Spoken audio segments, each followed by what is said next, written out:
В Удмуртии бабью Чу все знают. Есть и завистники, мол, конечно, живут одной дружной семьей, крепкими хозяйствами обзавелись, да и природой залюбуешься. Как, мол, может иначе быть, как не песни петь?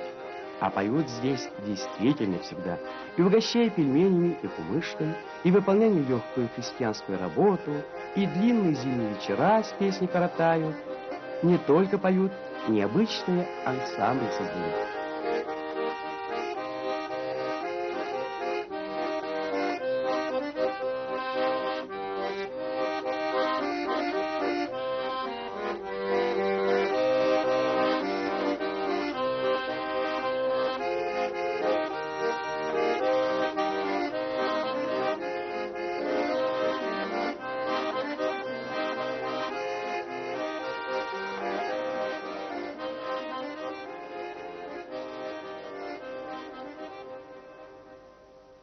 Тренировалась в Доме культуры, и мимо проходили бухгалтера сельских советов и с колхоза, и они услышали звук гармошки и зашли ко мне. О, на гармошке, что ли, играешь? Я говорю, учусь только еще. И нас научи. Я говорю, сама только еще учусь. И вот они стали тоже приходить ко мне. С ними мы учились, играли, потом в ансамбле уже с ними тренировались. И вдруг у меня пришло в голову, если уж 5 человек у нас, ну, вроде еще не полный ансамбль, думаю, надо уж создать тогда ансамбль. Ну, на праздниках или на вечеринках я уже стала присматриваться, кто играет на гармошках. 11 лет назад, организуясь в ансамбль органчи, значит гармонисты, жаль, нет в удмуртском мужского и женского рода, а то бы звучало гармонистки. Так вот, 11 лет назад руководитель Екатерина Антонова и предположить не могла, что успех она себе обеспечила. Не только себе, всем 20 участницам. Желающих, конечно, гораздо больше, да и не у всех гармошки есть. А пока ансамбль объединяет от школьницы до главы администрации.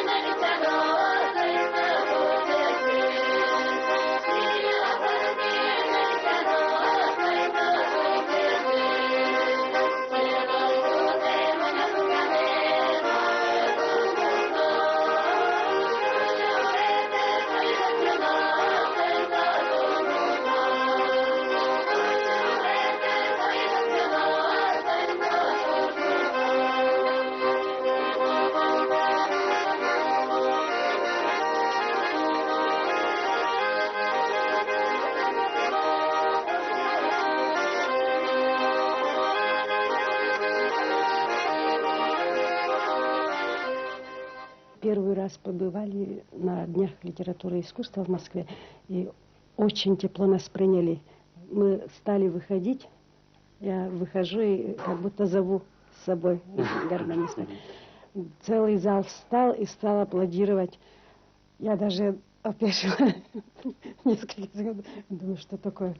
А потом взяла себя в руки и пошли дальше.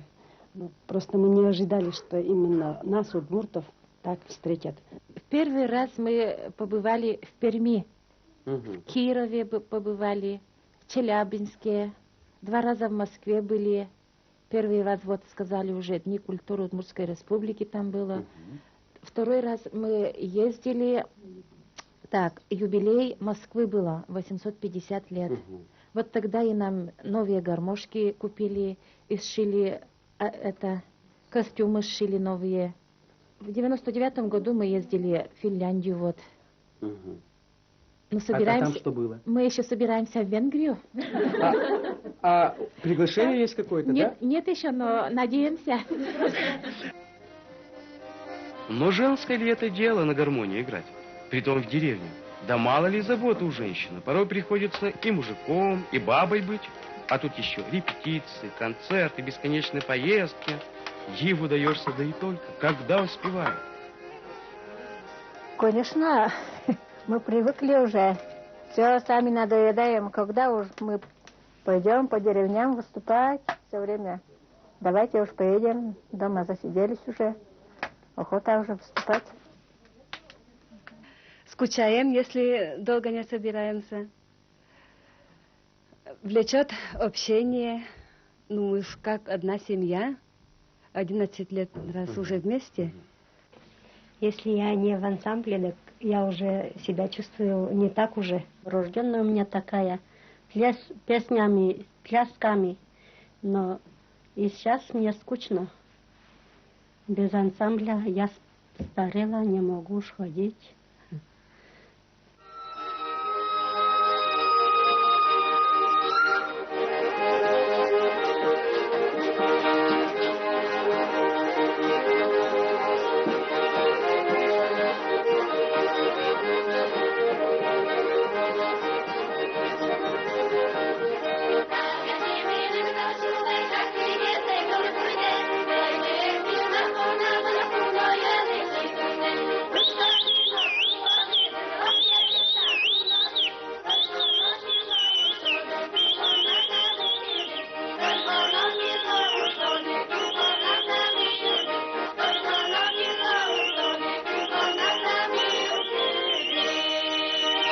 Екатерина Леонидовна, откуда действительно берется репертуар? Вот вы над ним долго ли работаете?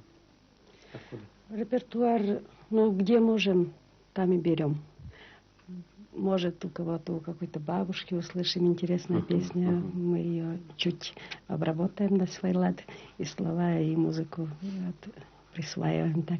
Но обычно у нас именно народные, именно из сундуков бабушек мы стараемся. И в основном как бы из вашего региона, из вашей деревни, да? Да, вокруг? да.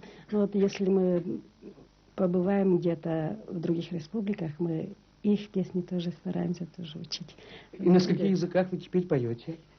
Мы не считаем, не знаем, на скольких. Но финскую знаете? Да, на финском языке поем, на татарском поем, на коми языке поем, на марийском.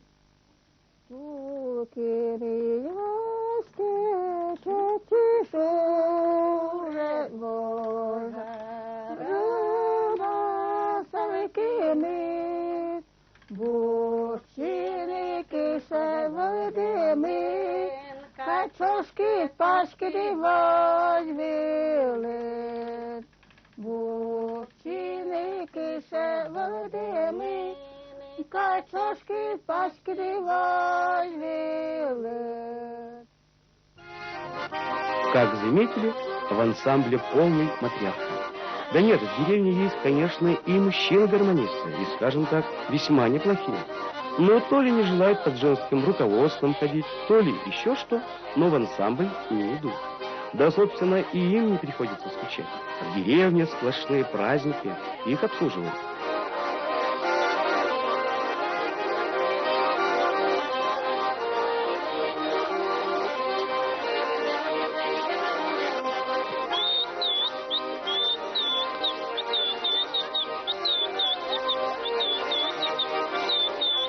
Единственный мужчина в этом коллективе сегодня – это Анатолий. Но, Анатолий, вы не ходите вообще в этот ансамбль, да? Вы как глава этого дома здесь? Да, как глава дома. И у меня дочка играет, вот племянница, старшая сестра играла. Сами вы тоже играете на гармошке, да? Чуть-чуть. Но вас не берут в ансамбль, да? Я как-то стеснительный, что ли. Сами не предлагаете, Нет. они тоже не предлагают, да? На свадьбе, да, где-то играют, а сейчас уже и женщины не дают гармошки свои. Так, мы же не так играли, они лучше, наверное, пускай играют. Удалой этот народ, женщины. Все успевают, все у них спорится. Дай им волю, глядишь, и в стране, как в своих домах, порядок наведут. И как-то у них все легко получается, без потуги, через шутку, прибаутку.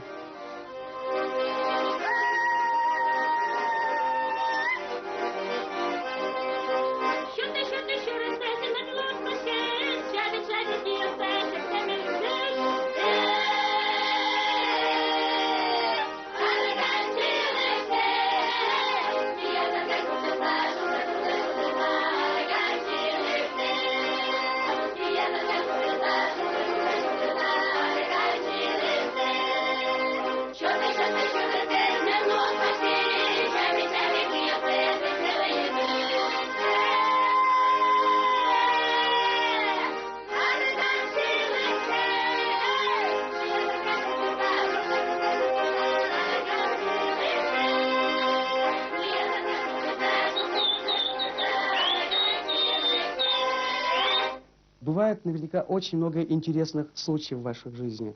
Интересной бабушки у нас нету сейчас тут. Она бы рассказала, Сегодня. да? Она бы рассказала, да? Вот мы в Челябинск, когда ездили, надо уже на сцену выходить. Мы играем, а она Частушкина он подпевает по этому мотиву. Потом она, видимо, болела, что ли, тогда, но до того расстроена была. Вместо успокоительного она выпила снотворное. Рядом женщина стоит, Галя, видимо, она говорит: ой, Галя, я ведь вместо успокоительного выпила снотворное, теперь, говорит, спать хочу, а ей надо выходить на сцену. Зрительный коллектив выступает. А мы, ну, наверное, не поняли. Зрители слава не Богу, там поняли, слов не наверное. понимают, Да. Ага. Я уже даже подошла к ней, чтобы она уже поняла, что она неправильно поет. Не те слова. А подошла, она все равно тоже спела. Третий раз повторила. А потом спрашиваем: что с тобой, тетя Дуня? Почему ты так пела? А что, я правильно все пела? Вот так весело живут в Бабилче женщины. И сами не скучают, и другим не дают. На жизнь жалуются, особых благ не требуют. И потому всегда льется песня. Звонкая, словно трель соловиная, раздольная, широкая. Послушаешь ее и успокоишься. Ах, как она прекрасна, эта жизнь.